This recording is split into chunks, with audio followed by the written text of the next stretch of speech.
Bonjour à toutes et tous, je m'appelle Romain Lasseur, je suis docteur en toxicologie animale et en écologie animale et je suis par ailleurs fondateur de deux sociétés, la société Easy Innovation et la société Easy Pest. La société Easy Innovation, elle s'attache à développer de l'innovation dans la filière 3D au niveau international, c'est-à-dire qu'on accompagne les fabricants à développer de nouvelles méthodes alternatives et notamment à prendre le chemin du biocontrôle. EasyPest héberge un centre de formation qui propose aux prestataires 3D, aux professionnels du pest control, des formations réglementaires, le certibiocide et le certifito, mais également une montée en puissance des techniciens au travers de formations techniques avec des thèmes très variés comme les rongeurs, les insectes, les pigeons, la création d'entreprises dans le monde de la 3D et la performance commerciale et managériale des entreprises 3D. C'est un point très important. On a à cœur vraiment de garder notre place de leader à la fois dans l'innovation au plan international et de la formation technique 3D dans la filière française. Alors si je dois résumer ma vision, le premier point c'est la forte dynamique des espèces animales envahissantes. On s'aperçoit que les mouvements d'introduction de nouvelles espèces s'accélèrent et on voit bien que dans notre quotidien et encore plus demain, on a de plus en plus d'espaces couverts par ces espèces animales envahissantes et localement sur des territoires, on s'aperçoit également que la densité de ces espèces a plutôt tendance à augmenter, ce qui fait que le besoin de recours à la profession 3D, au pest control, est de plus en plus important. Deuxième point, la société qui change. Les changements sociétaux sont de plus en plus rapides, de plus en plus brutaux, et des maîtres mots s'imposent aujourd'hui comme l'environnement, la biodiversité, la souffrance animale, l'animal en ville, qu'il soit domestique ou qu'il soit sauvage. Et c'est important d'avoir ce point sociologiquement en tête dans la manière dont on va développer les solutions de demain, parce que les exigences vis-à-vis des produits qui sont utilisés par les techniciens vont être encore différentes demain des exigences qui nous sont posées aujourd'hui sur les produits. Et c'est la raison pour laquelle on a choisi d'accélérer notre développement dans l'innovation de méthodes alternatives et dans le biocontrôle. Les deux principaux axes des missions qu'on se pose chez Innovation et chez EasyPest, c'est d'abord l'axe d'accompagnement des fabricants pour accélérer leur positionnement dans les méthodes alternatives et dans le biocontrôle. Et il est vrai que pour prendre ce virage technologique vers une chimie plus verte, vers une chimie alternative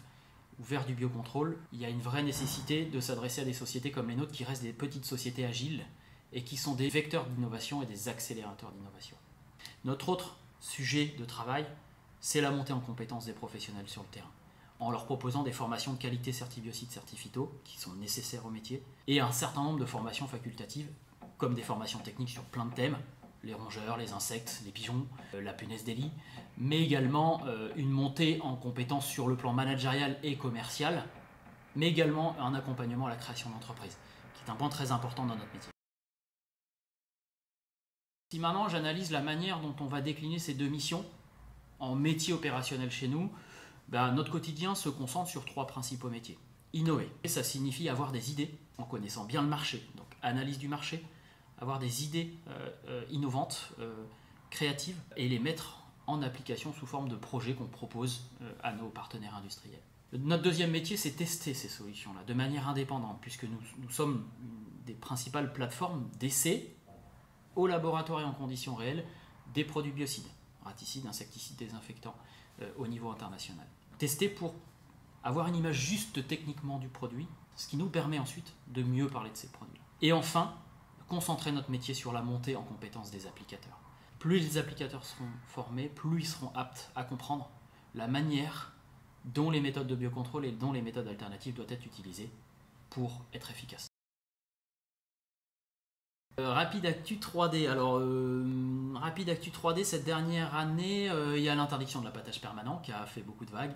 qu'à titre personnel, je considère plutôt comme une opportunité qu'une contrainte dans le marché, parce qu'elle va forcer les opérateurs à s'adapter, ce qui est une très bonne chose. Deuxième actu, la formation punaise des lits, puisqu'il y a une convention qui a été signée entre la CS3D et le ministère du Logement qui propose aux prestataires une formation technique d'une journée labellisante, que chez EasyPest on appelle le CertiPunaise, qui est une formation labellisante pour les professionnels, pour mieux comprendre la biologie des punaises, mieux préparer ses chantiers et être plus efficace dans la régulation de cet insecte qui devient problématique en France. Troisième actu, ma nomination au board scientifique de l'Association européenne des professionnels de la 3D, qu'on appelle le CEPA. Plutôt content et d'amener mon expertise sur les rongeurs et les insectes d'un point de vue scientifique. Et d'ailleurs, ça se traduit par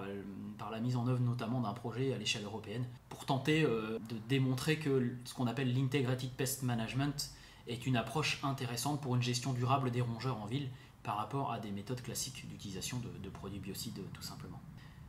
Quatrième actu, notre émission 3D, on est fiers d'avoir créé notre première émission 3D qui a la vocation effectivement de créer la communauté des applicateurs 3D qui ont largement participé à cette première émission et puis de prendre part à l'animation de cette communauté en amenant de l'information, en faisant venir des experts, en faisant venir un petit peu les personnes leaders de cette filière-là en France. Et donc c'est un rendez-vous qu'on va se fixer maintenant une fois par mois, un rendez-vous détendu, mais ce sera un rendez-vous de professionnels pour les professionnels et on est hyper ravis d'avoir mis ça en place et c'est que le début. Cinquième actu, oui, fier d'avoir fondé le réseau Clean, qui est le réseau des élus engagés pour la santé publique avec mon ami Geoffroy Boulard, maire du 17e arrondissement de Paris. En binôme, il nous paraissait important de créer ce réseau pour faire en sorte que les grandes métropoles et que les villes qui voulaient se bouger sur la santé publique puissent avoir un écho et un lieu de rencontre, un lieu d'échange de bonnes pratiques et de petits trucs du quotidien pour faire en sorte que ces élus qui effectivement ne pêchent pas pour l'électoralisme environnemental puissent avoir conscience de l'impact que les espèces animales envahissantes peuvent avoir dans le quotidien des citoyens, que ce soit sur le plan sanitaire, que ce soit sur le plan économique ou du dérangement. Donc c'est vrai que plutôt fier d'avoir initié ce mouvement, qui est un mouvement indépendant bien sûr, uniquement dédié aux élus, pour lequel j'apporte toute mon expertise sur les espèces animales envahissantes. Mon souhait, si j'avais une bouteille à jeter à la mer, pouvoir continuer à mettre ma passion au service de cette communauté 3D, j'adore, c'est un secteur que j'adore. Je suis un vrai passionné, je suis entier, beaucoup de gens le savent. Pouvoir continuer à contribuer à ma manière à cette communauté 3D, à la fois à l'échelle internationale comme je le fais au CEPA, à la fois à l'échelle française comme j'essaie de le faire avec l'émission 3D. Donc on essaie d'amener des choses innovantes, on essaie de faire bouger les choses à notre manière, mais c'est un vrai signe de notre passion pour ce métier-là et je pense que c'est que le début de notre aventure. Parce que finalement, quand je regarde ça, je suis un vrai passionné de santé publique, je suis un vrai passionné de tous ces métiers qui vont au contact de ces espèces animales envahissantes. Moi-même, j'y vais très souvent et je suis plutôt fier de ce métier qui est à mon avis pas encore assez mis en lumière par rapport à son apport en termes de santé publique au quotidien pour les gens qui malheureusement ne s'en rendent pas du tout compte ou s'en rendent compte malheureusement quand ils ont à faire face à un gros problème d'infestation de punaises de lit ou de frelons asiatiques. C'est malheureusement assez réducteur par rapport à l'apport de ce métier-là dans le quotidien. Donc oui, plutôt fier de participer à cette communauté de la 3D en France et à l'international, fier de faire cette émission 3D, mais voilà, et plutôt très content de réfléchir au quotidien comment et quelle forme doit prendre ma contribution dans cette filière 3D à l'échelle internationale et à l'échelle française tous les jours. Ouais.